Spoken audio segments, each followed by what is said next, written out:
सुनिश्चित बाजार उपलब्ध कराने का सख्त। Question number 76, Shriman Haris Biranji. Sir, question number 76. Honorable Minister, Honorable Chairman, sir, the statement is laid on the table of the House. the first supplementary, Shriman Haris Biranji. Thank you, Chairman, sir. I want to ask the Honorable Minister through you, Chairman, sir, as to whether the central government has any proposal for high-speed railway line project like Regional Rapid Transit System, RRTS in Kerala, and in connection with the same, whether Metroman Sri E. Sridharan has submitted any project proposal. Chairman, sir, for Kerala, I would like to put it on record that a large number of projects have been taken up for increasing the capacity of railways in Kerala. As we are all aware, in this budget, there has been a record allocation for the state of Kerala for development of railways. The allocation is 3,795 crore rupees, which is, Honorable Chairman, sir, 10 times the allocation which used to be during the Congress time. And the kind of projects which have taken up, which will totally change the way railways, the way railway capacity is there in Kerala.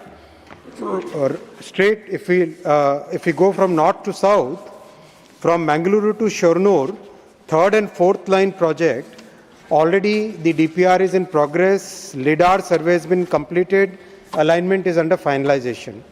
Then Shornur to Coimbatore and Shornur to Ernakulam, the field survey is completed. Now the LIDAR survey, DPR work is getting finalized. Then Ernakulam to Kayamkulam, third line via Kottayam, traffic survey is completed. The field survey is now getting completed. Kayamkulam to Thiruvananthapuram, third line, again the LIDAR survey is completed. Alignment is under finalization. Thiruvananthapuram to Nagarkoil, survey is in progress. Thuruvur to Ambalpula, survey is completed. DPR has been prepared. So overall, almost the way projects are being taken up, the capacity of Kerala railway lines will be practically doubled and more than doubled, Honorable Chairman, sir. That will bring a huge change in the way people commute.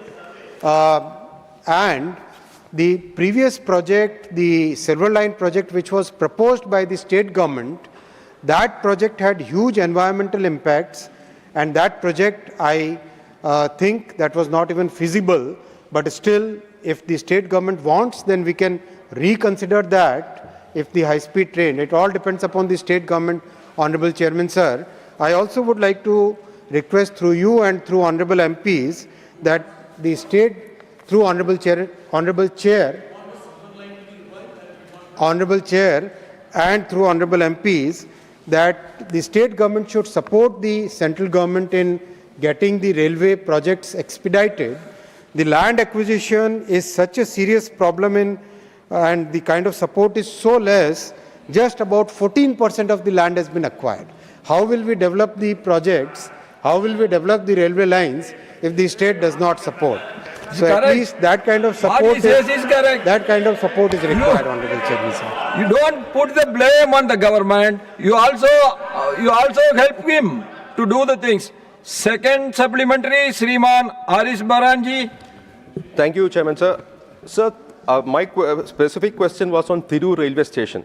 Sir, Thiru railway station is one of the oldest railway station and is served as a district headquarters of Malappuram district and commercially very viable railway station. This railway station has been included in Amrit Bharat railway station also. Now, problem is that 30 trains are skipping this railway station without any stoppages. I would like to ask the Honorable Minister as to whether there is any proposal to have any stoppage for trains like Rajdhani being the district headquarters. Plus, in his answer, he says the platform length is an impediment. Now, the work is going on over there under the Amrit Bharat scheme. Now, whether this platform length also is being considered and expanded under the Amrit Bharat scheme is what I have to ask the Honorable Minister. Honorable Minister. Sir, Honorable MP has probably not read the answer. I would just like to remind him very politely and humbly that there are 90 train services which stop at Thiru. So Honorable MP should say that yes, there is 90 trains which stop and he wants more. That's the point. So he cannot say that no train stops at that place, at Tirur.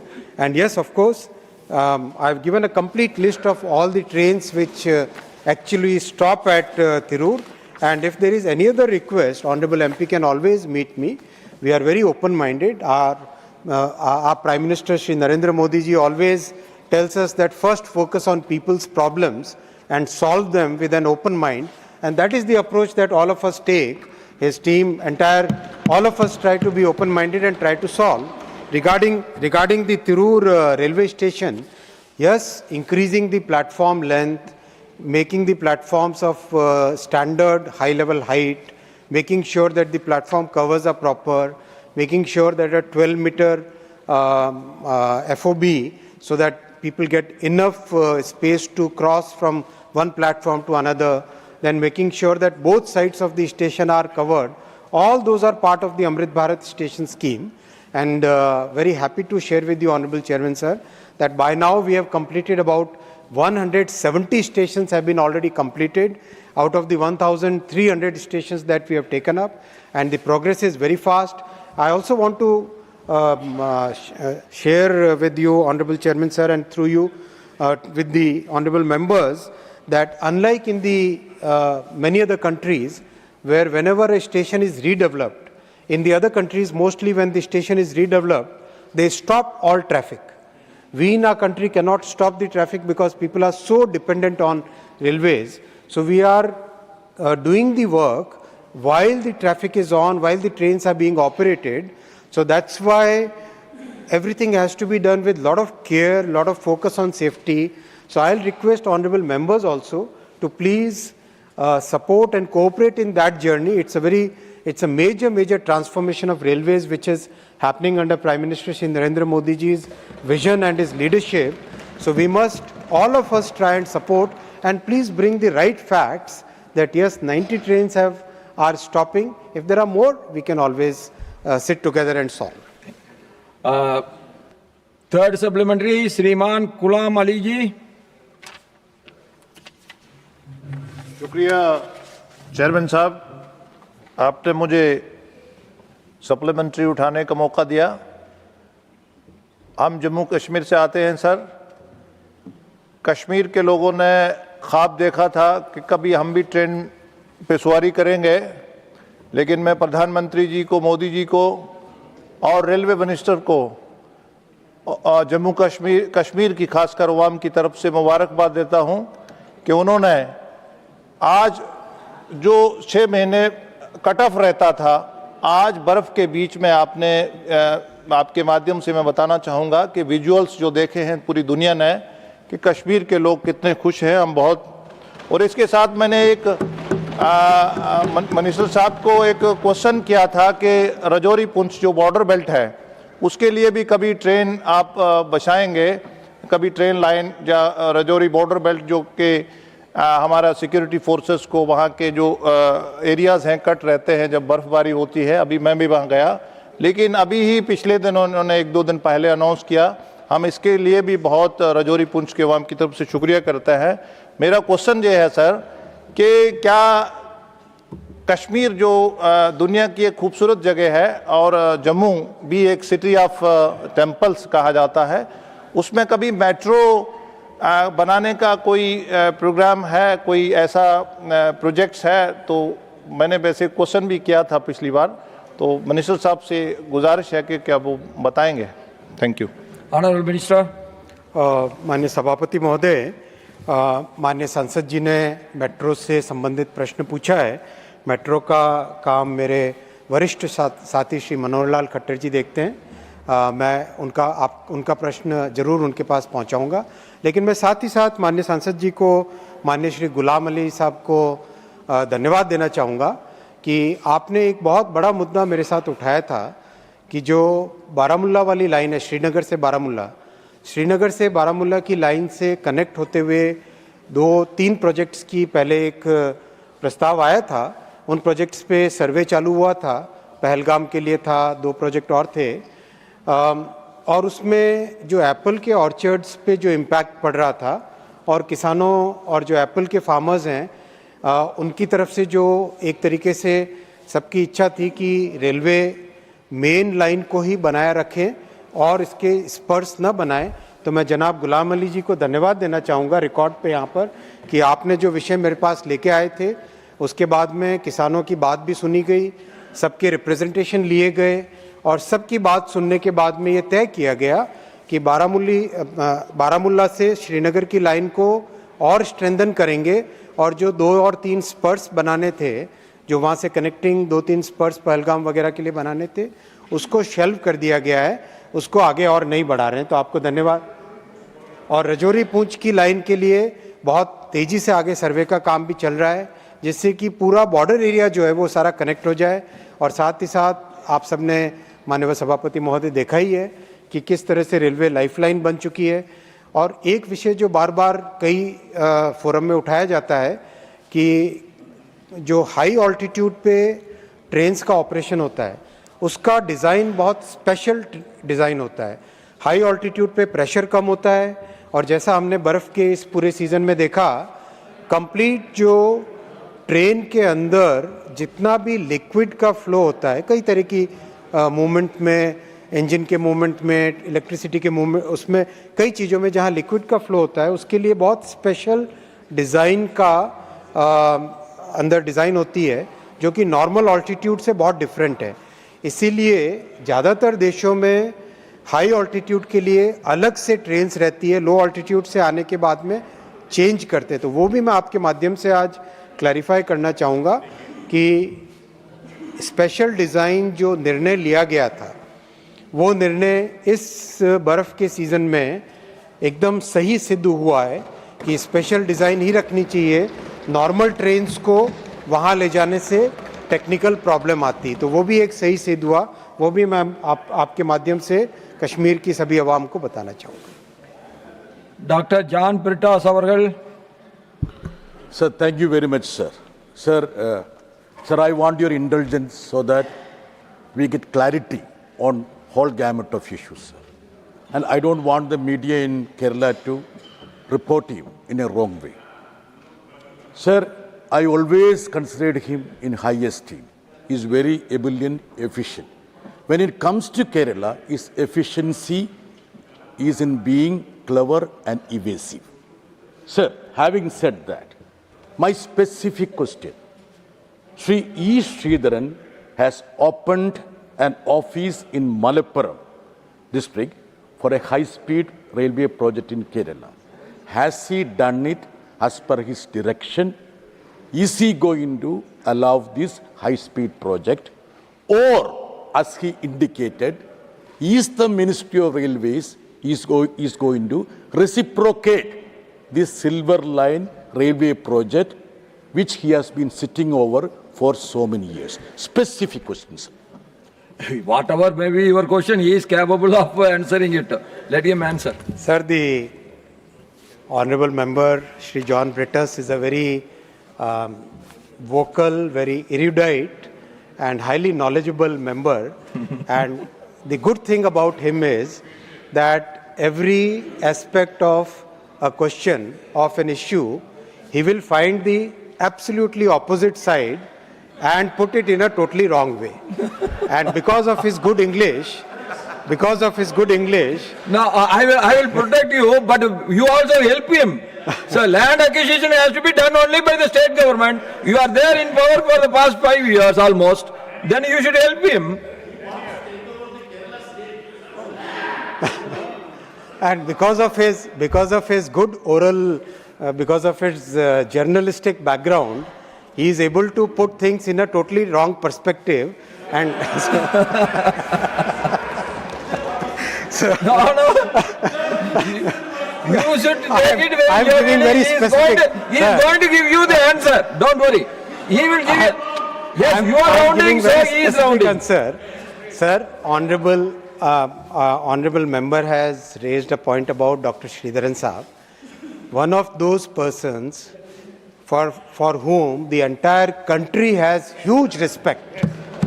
The kind of work Dr. Sridharan has done whether in Delhi Metro or in the Konkan Railway, it's phenomenal work. As an engineer, I feel proud that Dr. Sridharan keeps guiding me from time to time. I call him, I request him, we sit together, and so many times I take advice from him on multiple things. And if you would recall, sir, in the current budget, 7 new high-speed corridors have been announced by Honorable Finance Minister, and that there also I took Dr. Sridharan's guidance that time has come when we should be doing more passenger corridors at a higher speed so that 140 crore people of our country get the benefit of that. Regarding the point about Kerala and the office that Dr. Sridharan has opened, I always welcome any person in the country who would like to contribute to the development of the country and development of the railway, and especially Dr. Sridharan, who is so well versed with railways, who understands the technology, who understands engineering. If he is opening an office to support any initiative for development of railways, we strongly welcome it. That's a very specific point. I am saying we welcome every such initiative by Dr. Sridharan.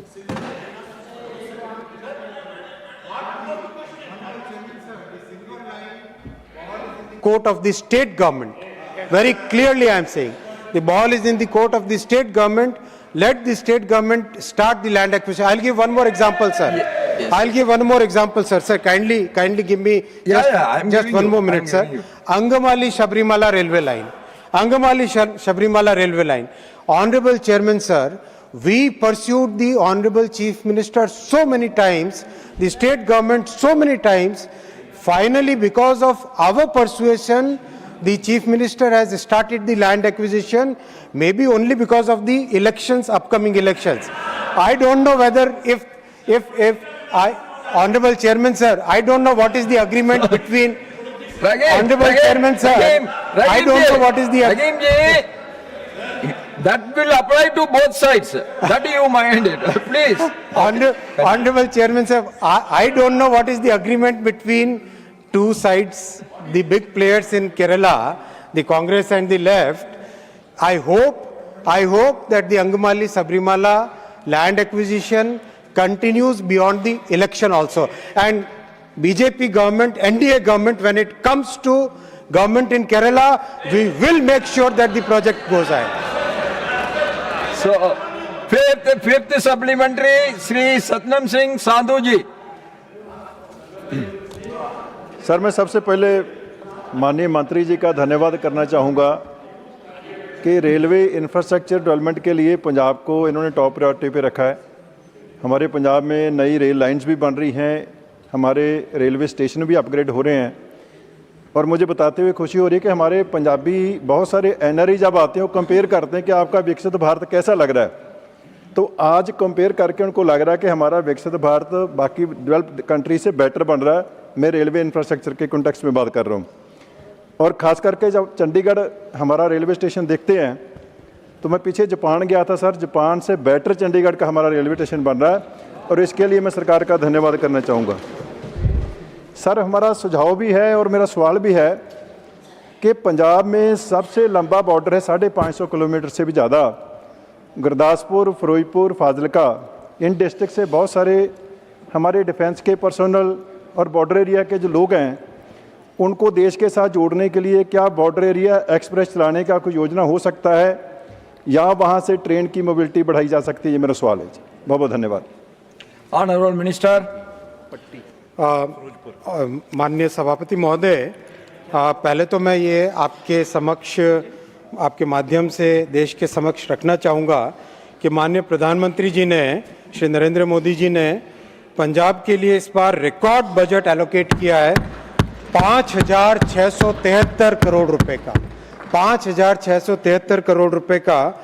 और ये कांग्रेस के समय जो budget होता था माननीय सभापति जी, ये 25 गुना ज़्यादा है, 25 गुना, 25 टाइम्स माननीय सभापति जी, 25 गुना ज़्यादा है। और जो माननीय सांसद महोदय ने जो कहा है कि पंजाब में एक के बाद एक नए प्रोजेक्ट्स आ रहे हैं। मेरे साथी श्री रवनीत सिंह बिट्टू जी पर्सनली पंजाब के सभी प्रोजेक्ट्स को मॉनिटर करते हैं और एक एक प्रोजेक्ट में कहीं पर भी कोई दिक्कत होती है तो वहाँ के जनप्रतिनिधियों के साथ बातचीत करके, जनता के साथ बातचीत करके बहुत ही प्रोएक्टिवली काम करते हैं। ऐसे हमारे श्री रवनीत सिंह बिट्टू जी को मैं धन्यवाद देना चाहूँगा कि आपने देश के साथ जो न्याय करना होता है, पंजाब के साथ जो न्याय करना होता है, वो आपने किया है। धन्यवाद। Now question number 77, श्रीमान मयंक कुमार नायक जी। जी आरोप लगाया I am coming to you. और उनके ऊपर आरोप लगाया, Okay, please. गद्दार बोला, अच्छी बात नहीं है। I am giving you so many minutes, but you are not allowing the PM to speak. That is not correct. I am always allowing you. Yes, but you are not able to hear it. That is the thing. See, when you are speaking, they have to hear. No. Only 1 minute. Arjun Garge ji, when you are speaking, they have to hear it peacefully, and when they are speaking, you also have to hear it peacefully. That is where democracy can grow. Yes, now you speak. Sir, no, I wanted to listen to him, but it was not worth, so I left it. No, then they will also think like that. See, Sir, democracy is not about whether I like it or I don't like it. What? No, sir, railway minister is very friendly with Bittu, and he is also friendly with our British. And he said, but while appreciating, it is a mutual appreciation. He appreciates him and he appreciates him. He appreciated him and he also appreciated him. You also a very elderly person. You have to appreciate every one of us. But the fact is that the Bittu is sitting there and he is attacking Congress. I think Bittu is responsible because he was with us and he knows everything. He knows everything. If it is any failure, my friend's failure. So now, first supplementary, Shriman Mayank Kumar ji. Don't worry.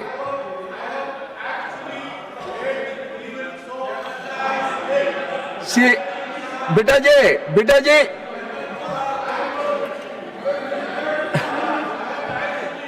John Beta ji, I will tell you one thing. There is nothing wrong if we appreciate the right thing. There is no wrong in it. So now, first supplementary, please. Sir, मेरे प्रश्न के उत्तर में माननीय कृषि मंत्री जी ने जो जवाब दिया है,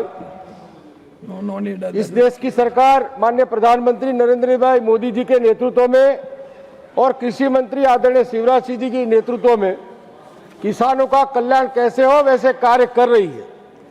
मेरा पहला प्रश्न यह है कि वर्तमान में किसान रजिस्ट्री किन किन राज्यों में हुई है और उसकी तैयारी भी कर जा चुकी है। जिन राज्यों में अभी किसान रजिस्ट्री नहीं बनी है तो उनके क्या प्रमुख कारण हैं, वो आज मैं संसद के इस फ्लोर पे जानना चाहता हूँ। Honourable minister. माननीय सभापति महोदय, हमारे विद्वान सांसद मयंक कुमार नायक जी ने आज बड़ा महत्वपूर्ण सवाल पूछा है। माननीय सभापति महोदय, प्रधानमंत्री श्रीमान नरेंद्र मोदी जी के नेतृत्व में हमारी कृषि नीति के 3 प्रमुख लक्ष्य हैं। नंबर 1, किसानों की आय बढ़ाना। नंबर 2, देश की खाद्य सुरक्षा सुनिश्चित करना। और नंबर 3, किसानों को, हमारी जनता को पोषण युक्त आहार उपलब्ध कराना। और इसके लिए 6 सूत्रीय रणनीति हमारी। 1, उत्पादन बढ़ाना। दूसरे, उत्पादन की लागत घटाना। तीसरे, उत्पादन के ठीक दाम देना। चौथे, नुकसान अगर हो जाए तो नुकसान की भरपाई करना। 5वां, फसल का विविधीकरण। और 6वां, आने वाली पीढ़ियों के लिए भी ये धरती फसल उत्पादन करने के लायक रहे, इसका प्रयत्न करना।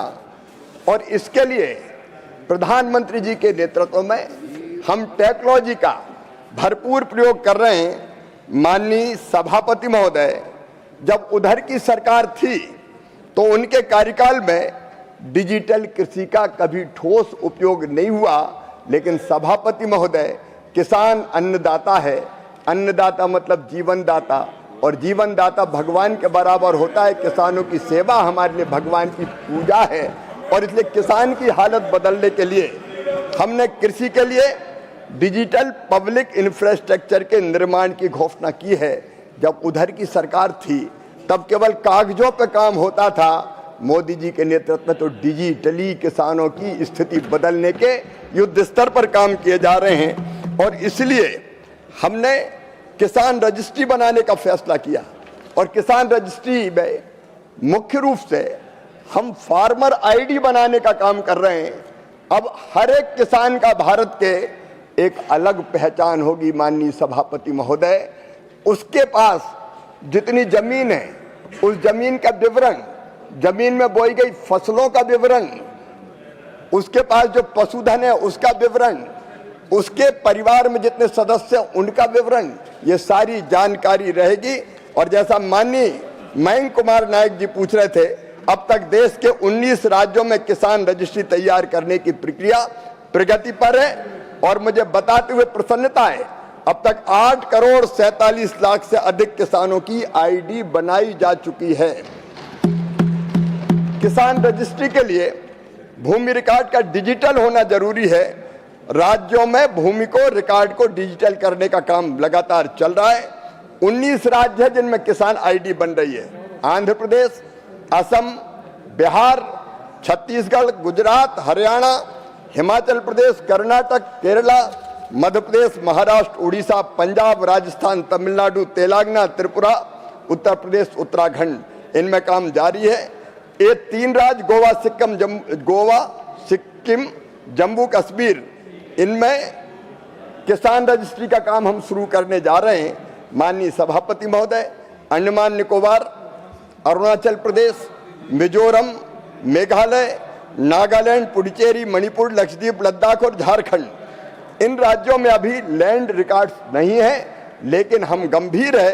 सरकार, वहां की सरकार को, राज्य सरकार को तकनीकी सहायता के रूप में सैटेलाइट चित्र के आधार पर जियो रेफरेंस्ड प्लॉट मैप्स तैयार करने में मदद कर रही है। और इसके अतिरिक्त राज्यों को उनके प्रपोजल के आधार पर वित्तीय सहायता भी प्रदान की जा रही है। सेकंड सप्लीमेंट्री, श्रीमान Mayank Kumar Nayak ji. Thank you chairman sir.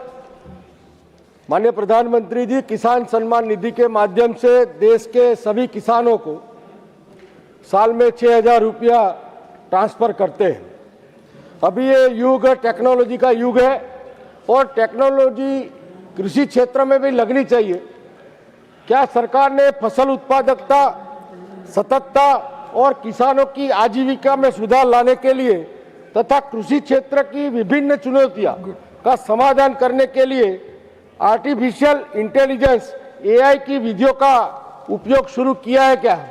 Thank you sir. Honourable minister. माननीय सभापति महोदय, हमारी चिंता है किसानों की समस्या के समाधान की, और इसलिए मुझे बताते हुए प्रसन्नता है कि मोदी जी की सरकार है जिसने AI का उपयोग किसानों की उत्पादकता बढ़ाने में, सततता के लिए और आजीविका की सुधार में लाने के लिए करने का फैसला किया है।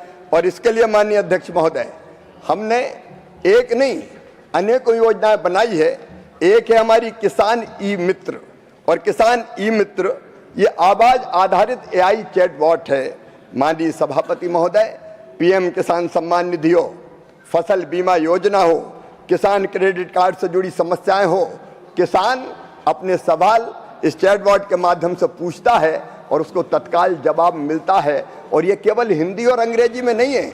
मुझे बताते हुए प्रसन्नता है कि 11 क्षेत्रीय भाषाओं में किसानों के सवाल का जवाब देने का काम AI के माध्यम से दिया जा रहा है। और अब तक लगभग 93 लाख प्रश्नों के उत्तर दिए जा चुके हैं। लगभग प्रतिदिन 8,000 सवाल पूछे जाते हैं और उनका समाधान AI के माध्यम से हमारा कृषि विभाग देने का काम कर रहा है। वैसे ही माननीय सभापति महोदय, कई बार फसलों में कीट लग जाते हैं, वायरस अटैक हो जाता है, फसल खराब होती तब किसान को जरूरत पड़ती कि तत्काल वो सलाह लें। अब हमने नेशनल पेस्ट सर्विलेंस सिस्टम एक बनाया है, अगर अपने पौधे का पत्ती का फोटो खींच के भी किसान मोबाइल के माध्यम से डाल देता है तो तत्काल उसको बताया जाता है कि कौन सा रोग है, कौन से कीट का प्रकोप है और उससे बचने के लिए किसान को कौन सी दवाई डालना चाहिए। ये काम भी राष्ट्रीय कीट निगरानी प्रणाली के माध्यम से कर रहे हैं माननीय सभापति महोदय। इसके अलावा एआई के माध्यम से मानसून के पूर्वानुमान की सूचना भी दी जाती है, पहले 4 सप्ताह की, फिर 3 सप्ताह पहले, फिर 2 सप्ताह और फिर 1 सप्ताह के पहले भी बताया जाता है कि वर्षा कब होगी, कितनी होगी, होगी कि नहीं होगी, किसान को अभी फसल बोना चाहिए कि नहीं बोना चाहिए। ये सारी जानकारी एआई के माध्यम से देने का हमने काम किया है और अब तो मैं प्रधानमंत्री जी को हृदय से धन्यवाद देता हूं। भारत विस्तार करके एक नया प्लेटफॉर्म बनाया जा रहा है, ये सारे प्लेटफॉर्म को एकीकृत एक जगह करेगा और किसान की हर समस्या, चाहे वो योजनाओं की जानकारी हो, चाहे अच्छे बीज हो, खाद डालने की बात हो, रोगों के नियंत्रण का मामला हो, कब फसल बोए कब फसल ना बोए या योजनाओं का कैसे लाभ ले, इसके लिए कहीं भटकने की जरूरत नहीं है। वो केवल सवाल पूछेगा और भारत विस्तार के माध्यम से उसको उत्तर मिल जाएगा, वो अपनी खेती को बहुत बेहतर कर पाएगा और ये टेक्नोलॉजी का इस्तेमाल करके मोदी सरकार कर रही है। थर्ड सप्लीमेंट्री श्रीमान पाका वेंकट सत्यनारायण जी। Thank you, Honorable Chairman, sir. Thank you for giving me this opportunity.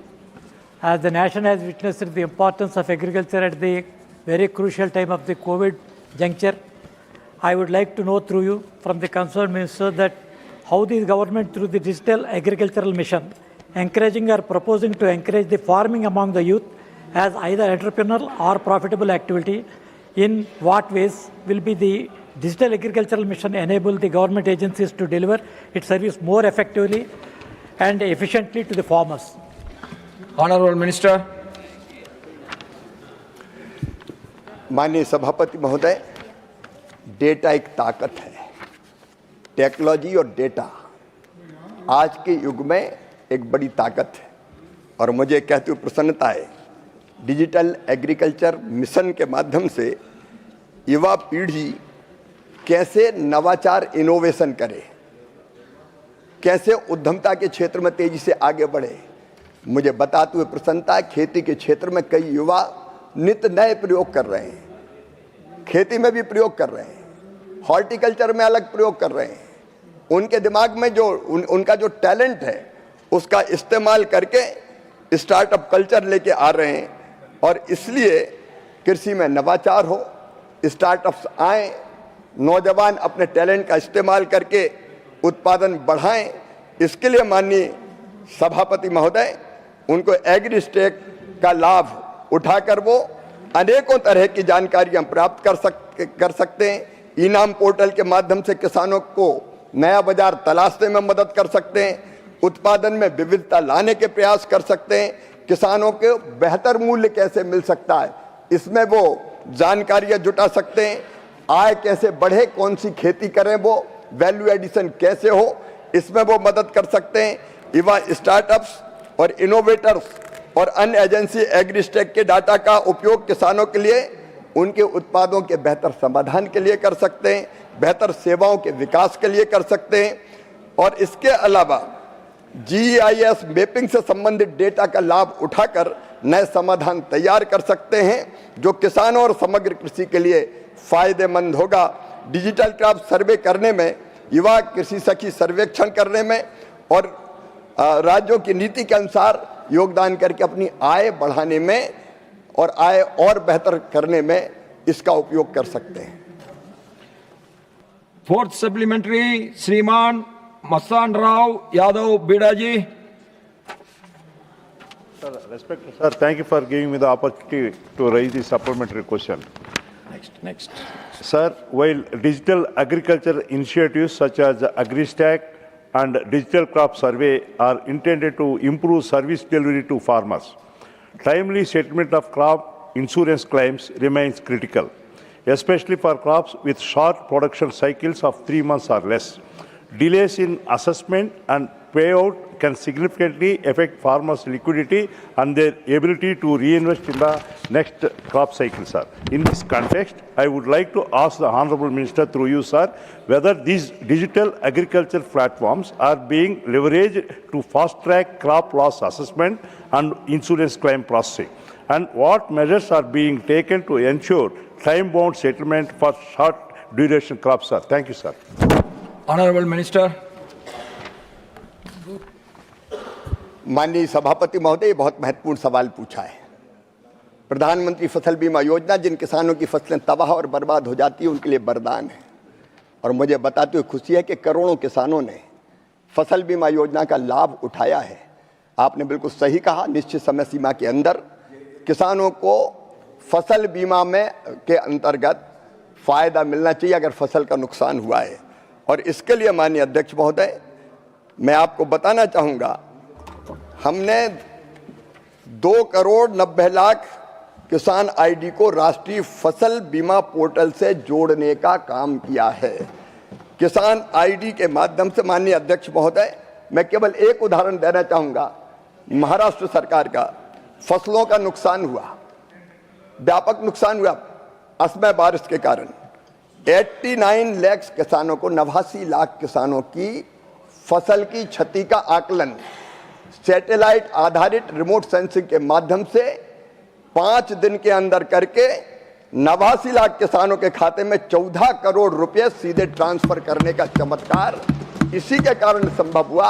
और इसलिए मैं माननीय सदस्य को आश्वस्त करना चाहता हूं, हमने फसल बीमा योजना में भी कई तरह के परिवर्तन किए। जैसे एक आपने देरी की बात कही, हमने ये तय कर दिया है कि 1 महीने के अंदर राज्य सरकार को नुकसान जो हुआ है, रिमोट सेंसिंग के माध्यम से तो तत्काल पता चलता है कितना नुकसान हुआ है, लेकिन कई सरकारें अब इसको नहीं अपना रही। 1 महीने के अंदर उनको क्षति के आकलन करके जानकारी देनी पड़ेगी कि नुकसान कितना हुआ है। और उसके बाद सारी औपचारिकताएं पूरी होने के बाद ये जरूरी है कि बीमा कंपनी 21 दिन के अंदर क्लेम सेटल कर दे, 21 दिन के अंदर। और 21 दिन के अंदर अगर बीमा कंपनी क्लेम सेटल नहीं करेगी तो 12% की दर से उन पे ब्याज लगेगा, जो किसान के खाते में सीधा डालने का काम किया जाएगा। हमने ये भी तय किया है कि राज्य सरकार कई बार अपना हिस्सा नहीं डालती, केंद्र अपना पैसा दे देती। मैं किसी एक राज्य सरकार की बात नहीं कर रहा, कई बार डिले होता है। अगर ऐसा डिले हुआ तो 12% ब्याज राज्य सरकार के ऊपर भी लगाया जाएगा, जो सीधे किसान के खाते में डाला जाएगा। तो एक तो टेक्नोलॉजी का इस्तेमाल करके माननीय सभापति महोदय तत्काल क्लेम सेटल हो जाए, इस बात का प्रयत्न लगातार हम लोग कर रहे हैं। और मैं आपके माध्यम से किसान भाइयों को आश्वस्त करना चाहता हूं, चाहे बीमा हो चाहे ऋण हो। पहले किसान को अगर लोन लेना होता था तो बैंकों में कई तरह के कागजों की पूर्ति करनी पड़ती थी, अब ये ले आओ, अब ये ले आओ, अब ये ले आओ। अब किसान आईडी, फार्मर आईडी अगर उसके पास है तो सारा रिकॉर्ड उस फार्मर आईडी में उसके पास है, वो बैंक में रखेगा और तत्काल उसको लोन मिल जाएगा। जैसे पीएम किसान सम्मान निधि तत्काल ट्रांसफर होकर डीबीटी के माध्यम से खाते में पहुंच जाती है। माननीय सभापति महोदय, अब वो दिन चले गए जब कहा जाता था क्या करें हम मजबूर है, 1 रुपया भेजते 15 पैसा पहुंचता है। यहाँ तो क्लिक करो तो 1 रुपया का 1 रुपया सीधे किसान के खाते में पहुंचता है। ये चमत्कार नरेंद्र मोदी जी के नेतृत्व में हो रहा है। 5th supplementary Shrimati Ramila Ben 4/12। धन्यवाद सभापति जी। किसानों की कल्याणकारी योजना में डिजिटल पहल एक क्रांतिकारी कदम है। इसके लिए मैं देश के प्रधानमंत्री माननीय मोदी जी को और कृषि मंत्री को धन्यवाद देती हूं, और आपके माध्यम से माननीय मंत्री जी को पूछना चाहती हूं कि डिजिटल पहल में आपने किसान ई मित्र की एक पहल की है, तो इस पहल के माध्यम से किसानों के ओर से कितने प्रश्न मिले हैं और उनका समाधान कैसे किया गया है? Honourable minister. माननीय सभापति महोदय, मैंने जैसा प्रारंभ में निवेदन किया था, लोग रोज लगभग 8000 सवाल पूछे जाते हैं, लगभग 8000, और लगभग 93 लाख किसानों के सवालों के जवाब दे दिए गए। किसान जिस भाषा में पूछते हैं, मैंने 11 क्षेत्रीय भाषाओं का जिक्र किया, केवल हिंदी अंग्रेजी में नहीं, बयान गुजराती में भी अगर किसान पूछेंगे तो उत्तर गुजराती में मिलेगा, पंजाबी में पूछेंगे तो पंजाबी में मिलेगा, बंगाली में पूछेंगे तो बंगाली में मिलेगा, तमिल में पूछेंगे कि तो तमिल में मिलेगा, और मलयालम केरल से पूछेंगे तो मलयाली भाषा में दिया जाएगा। लगातार इन प्रश्नों का तत्काल जवाब देने का काम हो रहा है, और अब तो एक ही प्लेटफॉर्म पर भारत विस्तार के अंतर्गत सारी चीजें आ जाएंगी। तो कृषि से संबंधित किसी भी मामले में किसान सवाल पूछेगा, जवाब हाजिर होगा और वो अपनी खेती को और बेहतर बना सकेगा। Now question number 78, Dr. Lakshmikant Vajpayee ji. Honorable Minister. First supplementary, Shriman Dr. Lakshmikant Vajpayee ji. माननीय सभापति जी, मेरा प्रश्न था कि परिचालन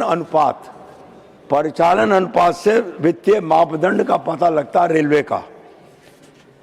2024-25 को मेरी जानकारी के मुताबिक 98.22% अनुमानित, जिसका अर्थ परिचालन का खर्च।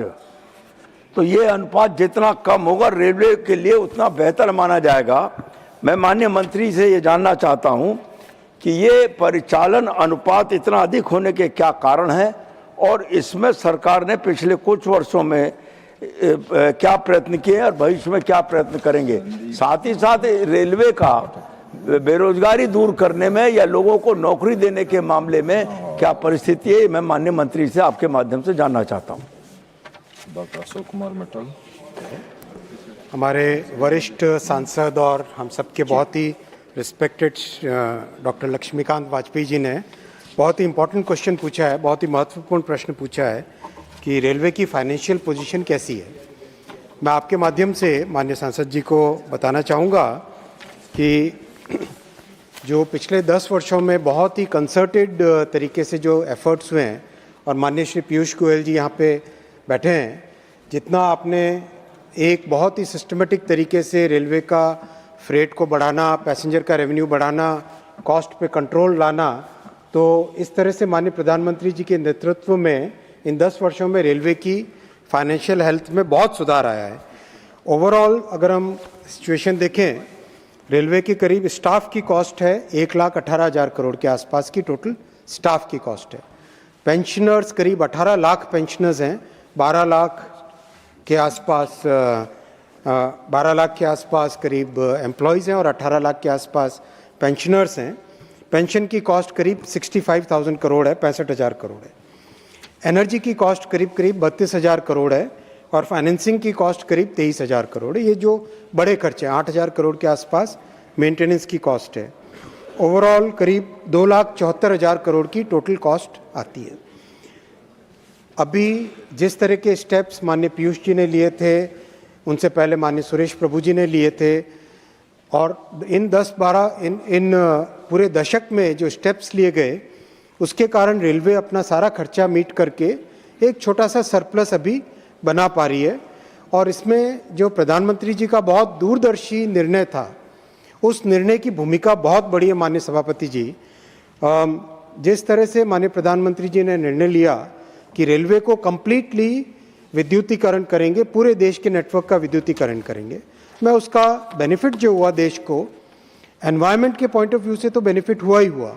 डीजल के कंपैरिजन में इलेक्ट्रिकल सिस्टम का एनवायरमेंटल इम्पैक्ट करीब 95% बेटर होता है, 95%। लेकिन जो फाइनेंशियल बेनिफिट हुआ वो भी आपके माध्यम से रखना चाहूँगा। एनर्जी की कॉस्ट, एनर्जी में डीजल और इलेक्ट्रिकल एनर्जी दोनों मिला के जो कॉस्ट आती है, वो 4 साल पहले करीब 37,000 करोड़ थी, 37,841 करोड़। वो कम होके अब 32,000 करोड़ रह गई है, 32,400 करोड़, जबकि ट्रैफिक करीब 400 मिलियन टन अधिक हुआ है। तो ये जो माननीय प्रधानमंत्री जी ने दूरदर्शी निर्णय लिया इलेक्ट्रिफिकेशन करने का, उसके डबल बेनिफिट हुए। एक तो एनवायरमेंटल बेनिफिट हुआ और फाइनेंशियल बेनिफिट भी हुआ। दूसरा जो प्रश्न माननीय सांसद जी ने पूछा एम्प्लॉयमेंट और इसके संबंध में, मैं मान्यवर सांसद जी को आपके माध्यम से बताना चाहूँगा कि 2014 से 24 के बीच में करीब 5,04,000 लोगों को रोजगार दिया गया, और माननीय प्रधानमंत्री जी की इस तीसरी टर्म में करीब 1.5 लाख लोगों का रोजगार का काम लगातार चल रहा है और उसमें बहुत अच्छी प्रोग्रेस है। माननीय सभापति महोदय, असिस्टेंट लोको पायलट की 18,000 वैकेंसी का प्रोसेस कंप्लीट हो गया है, पायलट सभी ज्वाइन कर रहे हैं। आरपीएफ सब इंस्पेक्टर्स 450 कंप्लीट हो गया, अपॉइंटमेंट लेटर जा रहे हैं। RPF constables 4,200 first stage exam complete हो गया है। टेक्नीशियंस 14,300 का कंप्लीट हुआ। Junior engineer 8,000, paramedical 1,300, NTPC graduate यानी जो स्टेशन मास्टर वगैरह उस कैटेगरीज में 8,000 एग्ज़ाम बन गए। आगे का प्रोसेस चल रहा है।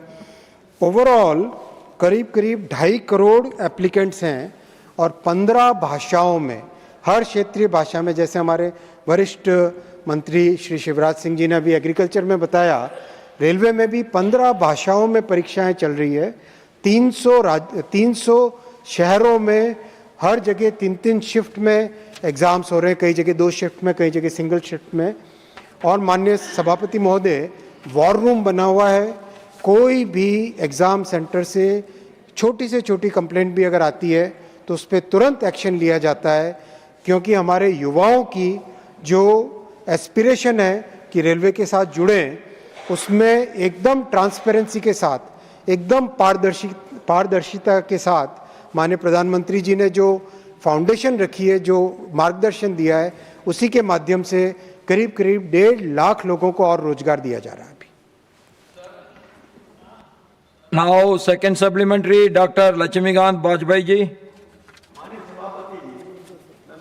मंत्री जी से ये जानना चाहता हूं कि माननीय प्रधानमंत्री जी ने देश में रेलवे स्टेशनों के सुधार के लिए एक वर्चुअल उसका शिलान्यास किया था।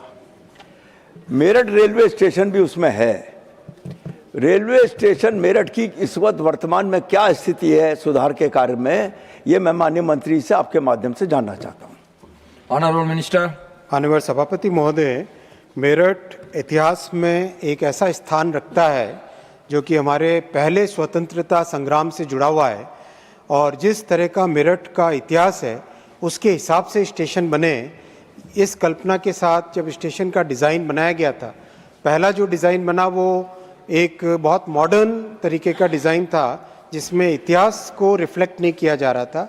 इसीलिए मैं माननीय सांसद श्री लक्ष्मीकांत वाजपेयी जी से, डॉक्टर साहब हमारे वरिष्ठ साथी हैं, हम सबको बहुत गाइडेंस देते हैं, मैंने इनको पर्सनली रिक्वेस्ट किया था कि आप मेरठ के सभी वरिष्ठ नागरिकों के साथ और समाज के सभी जितने वरिष्ठ लोग हैं सबके साथ मिलकर बैठिए और क्या हम मेरठ की स्वतंत्रता आंदोलन की झलक स्टेशन में दे सकते हैं, क्योंकि जब रिकंस्ट्रक्शन हो रहा है और इतना बड़ा इन्वेस्टमेंट उसमें हो रहा है तो उसमें जो अगले 50, 60, 100 साल के लिए एक विजन होना चाहिए। उसके हिसाब से मैं माननीय सांसद जी को धन्यवाद देना चाहूँगा, माननीय वाजपेयी जी को, कि आपने बहुत इनिशिएटिव लिया, सभी को बुलाया, सबको जोड़ा, सबको जोड़ने के बाद में आपने एक नया डिज़ाइन दिया है। उस नए डिज़ाइन के हिसाब से अभी काम चल रहा है। और जैसा मैंने पहले भी कहा माननीय सभापति महोदय, जब ट्रैफिक चलता है तब उसमें ट्रैफिक, ऑनगोइंग ट्रैफिक में, कंस्ट्रक्शन काम में बहुत सावधानियां बरतनी पड़ती है। जैसा अभी चंडीगढ़ का विषय भी आया था, तो जब चालू ट्रैफिक में बहुत ही केयरफुली, बहुत ही सेफ्टी का ध्यान रख के काम करना होता है। फिर भी काम बहुत तेज़ी से हो रहा है। कई जो दुनिया के बड़े एग्जाम्पल से, बर्लिन एग्जाम्पल है मान लो जर्मनी में, तो वहाँ पे करीब 8 या 10 वर्षों में टोटल रिकंस्ट्रक्शन हुआ। यहाँ पर बहुत ही तेज़ी से सब जगह काम हो रहा है, despite the traffic being on, despite the traffic continuing, with all proper safety measures, we are moving at a very fast pace. Third supplementary, Shriman Brendra Prasad Baisia ji.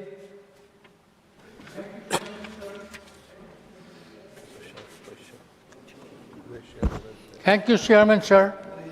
Honorable Minister, through Honorable Chairman, I like to compliment you because in the political history of India, for the first time, northeastern region of our country totally connected with the railways. Sir, for the first time, sir, Rajdhani train is running from Delhi to Aizawl, sir. Now all the 8 northeastern region is well connected with the railway. So better development of the railway, Union Railway can play very important role. And in your reply, written reply, you have said in which zone you are getting the financially benefit or not, sir. My question is very simple, sir. Northeastern region is Honorable Prime Minister has given 2 priority to the Northeastern region. Is Honorable Minister is considering for better railway connectivity, better railway development? Is Railway Ministry is considering to propose a jungle railway with northeastern state of our country, sir? Honorable Minister. माननीय सभापति महोदय, north eastern states में जितना ध्यान माननीय प्रधानमंत्री श्री नरेंद्र मोदी जी ने दिया है, वो इतिहास में कभी भी नॉर्थ ईस्टर्न स्टेट्स को कभी इतना ध्यान नहीं दिया गया। माननीय प्रधानमंत्री जी स्वयं नॉर्थ ईस्ट इतनी बार गए हैं और हमेशा चाहे कोई भी डिपार्टमेंट हो, चाहे रेलवे कनेक्टिविटी हो, चाहे टेलीकॉम कनेक्टिविटी हो, एयर कनेक्टिविटी हो, हाईवे कनेक्टिविटी हो, हर एक एस्पेक्ट पे पर्सनली फोकस करके बहुत ध्यान देके नॉर्थ ईस्टर्न स्टेट्स के लिए माननीय प्रधानमंत्री जी ने लगातार उसमें बजट भी बढ़ाया है, काम का भी रिव्यू किया है। जैसे नॉर्थ ईस्टर्न स्टेट्स का अगर हम बात करें, बजट माननीय सभापति जी अभी रिकॉर्ड बजट है 11,486 करोड़, 11,486 करोड़, जो कि अगर यूपीए के समय की कंपैरिजन करें तो मात्र 2,000 करोड़ उस समय में होता था। अब काम में भी बहुत तेजी आई है, बहुत चैलेंजिंग टेरेन है, लेकिन फिर भी उसमें बहुत डिटेल में जाके, खासकर जो हिमालयन जियोलॉजी है, हिमालयन माउंटेन्स बहुत ही यंग माउंटेन्स है माननीय सभापति जी। यंग माउंटेन्स में डिज़ाइन करना अपने आप में एक बहुत कॉम्प्लेक्स एक्सरसाइज होती है, क्योंकि उसमें जो फॉर्मेशन है वो फॉर्मेशन रॉक फॉर्मेशन कम है और रॉक फॉर्मेशन और सैंड के बीच का जो एक स्टेज होता है वो फॉर्मेशन ज़्यादा है, और बहुत जगह स्टीप वैलीज़ हैं, बहुत जगह टनल्स बनती है, टनल रिकॉर्ड संख्या में बनी है इन 11 वर्षों में। तो ओवरऑल नॉर्थ ईस्टर्न स्टेट्स के लिए बड़ा फोकस है, बजट है और काम भी बहुत तेज़ी से चल रहा है। जैसा मान्यवर सांसद जी ने अभी कहा, आइजॉल से गाड़ी चली, आइजॉल का मान्यवर मुख्यमंत्री जी अभी हाल ही में आए थे, वो बता रहे थे कि आइजॉल की रेलवे कनेक्टिविटी के बाद में वहाँ पे सीमेंट की कॉस्ट कम हुई, कई सारे मटेरियल्स की कॉस्ट कम हुई, बहुत आराम से पैसेंजर्स गुवाहाटी के लिए, दिल्ली के लिए, कोलकाता के लिए, देश के अन्य भागों के साथ जुड़ पाए। और उसका एक इतना पॉजिटिव बेनिफिट है सभापति जी कि एक वाकई जो माननीय प्रधानमंत्री जी ने फोकस किया था नॉर्थ ईस्टर्न स्टेट्स पे, उसका बेनिफिट अभी मिल रहा है। रिगार्डिंग जो आपने नॉर्थ ईस्टर्न स्टेट्स के लिए जोन के लिए बात कही, 2 जोन ऑलरेडी वहाँ पे फंक्शनल है। एक जोन स्पेसिफिकली फोकस्ड है कंस्ट्रक्शन एक्टिविटीज़ के लिए और दूसरी फोकस्ड है ओवरऑल रेलवे के सभी काम पे। तो नॉर्थ ईस्टर्न में अभी ऑलरेडी 2 जोन फंक्शनल है। 4th supplementary doctor Ashok Kumar Mittal. आपने मुझे रेलवे के विषय में प्रश्न कहने का मौका दिया। जैसे कि रेवेन्यू और ऑपरेटिंग की बात हो रही है, ऑपरेटिंग प्रॉफिट्स की बात हो रही है, तो मुझे खुशी है कि रेलवे का रेवेन्यू भी बढ़ा पर ऑपरेटिंग रेशियो भी बढ़ी है, पर बहुत ही मिनिमल सरप्लस दिख रहा है, तकरीबन 2,000 करोड़ तक अंदाजा। तो मैं इस पे जानना चाहूँगा मंत्री महोदय से कि ये जो सरप्लस बढ़ा है, ये हमारे जो सीनियर सिटीजनशिप को जो रियायतें दी जाती थी वो बंद कर दी गई हैं, ये उस वजह से बढ़ा है या इसके पीछे कोई और कारण है? और इसके साथ साथ जब सरप्लस बढ़ ही गया है तो उनकी रियायतों, जो दी जाने वाली रियायतों को वो दोबारा अभी तक शुरू क्यों नहीं किया गया? और इसके साथ कि इन रियायतों को शुरू करने के लिए समय बंद क्या सीमा बनाई गई है? धन्यवाद। Honourable minister. माननीय सभापति महोदय, जो रेवेन्यू में सरप्लस जो थोड़ा बहुत आया है, बहुत ही मामूली है, उसमें सबसे बड़ा काम है, उसका सबसे बड़ा रीज़न है ऑपरेशंस में एफिशिएंसी लाना, और उसमें जो एनर्जी की कॉस्ट कम हुई है इलेक्ट्रिफिकेशन के कारण, वो एक बड़ा कंट्रीब्यूशन है। करीब 5,500 करोड़ की सेविंग हुई है एनर्जी की कॉस्ट में, जो डीजल से इलेक्ट्रिकल की तरफ शिफ्ट हुए, और मेंटेनेंस की प्रैक्टिसेस सुधरी है उसके कारण, और फ्रेट का जो करीब 400 मिलियन टन के आसपास बढ़ा है उसके कारण। इसके साथ ही साथ माननीय सभापति महोदय, जो पैसेंजर्स को आज सब्सिडी दी जाती है वो करीब 60,000 करोड़ रुपए की सब्सिडी है, करीब 60,000 करोड़ रुपए की सब्सिडी है, और वो सभी पैसेंजर्स को मिल रही है। अगर हम कंपेयर करें हमारे जो पड़ोसी देश हैं, मैं विकसित देशों की तरफ कंपेयर करूंगा तो उनके कंपैरिजन में बहुत ही कम हमारा फेयर है। अभी हाल ही में डावोस वर्ल्ड इकोनॉमिक फोरम जाने का मौका मिला था, तो उसमें जब डावोस से ज्यूरिक ट्रेन से आया वापस, तो वंदे भारत के कंपैरिजन में ट्रेन है, वंदे भारत की जैसी फैसिलिटीज़ है और जो क्वालिटी है, हो सकता है वंदे भारत 21 ही हो, 19 नहीं है कहीं पर भी, उतनी अच्छी क्वालिटी की मतलब वंदे भारत बनी है, उसी के बराबर की ट्रेन है।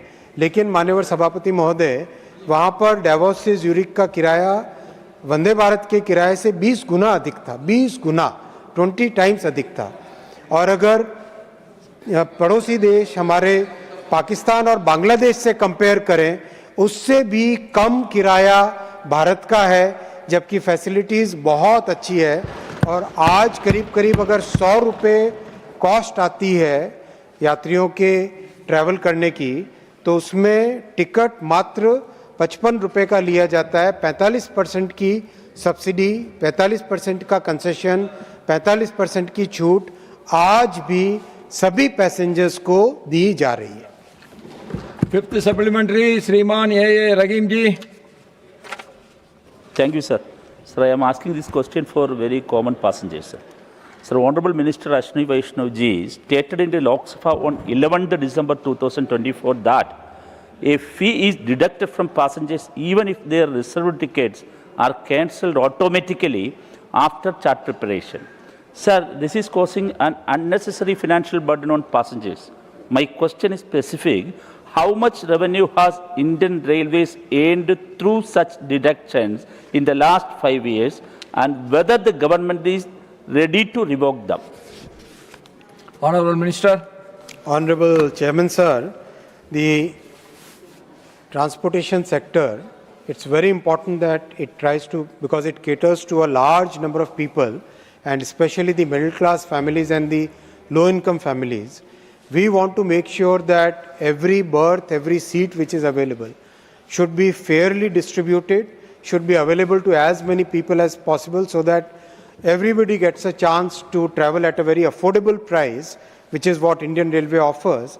And that's why it is it's a very conscious decision that if somebody wants to cancel a confirmed ticket, then there has to be a certain deduction made out from that cost, because we have seen in the past that there are so many different types of people, especially in the market, who would like to block many seats, then try to sell them, resell them, and if they don't resell, then they try to cancel them. We want more and more genuine passengers should book the tickets, and more genuine passengers should try and they should get the benefit of this affordable travel. That's why we have kept some, and these are not new. These have been these kind of provisions have been there for 50, 60, 70 years, and this is there in every transport sector, Honorable Chairman, sir. Now question number 79, Shriman Digvijay Singh ji. Question number 79. Honorable Minister. Bill of the House. The first supplementary, Shriman Digvijay Singh ji. So my basic question is that the recent National E-Governance Division that report flags absence of standardized outcome of key performance indicators Now, when the key performance indicators have not been decided, how are you going to monitor your projects in the PM Gati Shakti Yojana? Through you, I'd like to inform the esteemed member that as far as the report The that he's House stands mentioning- adjourned to meet at 2 p.m.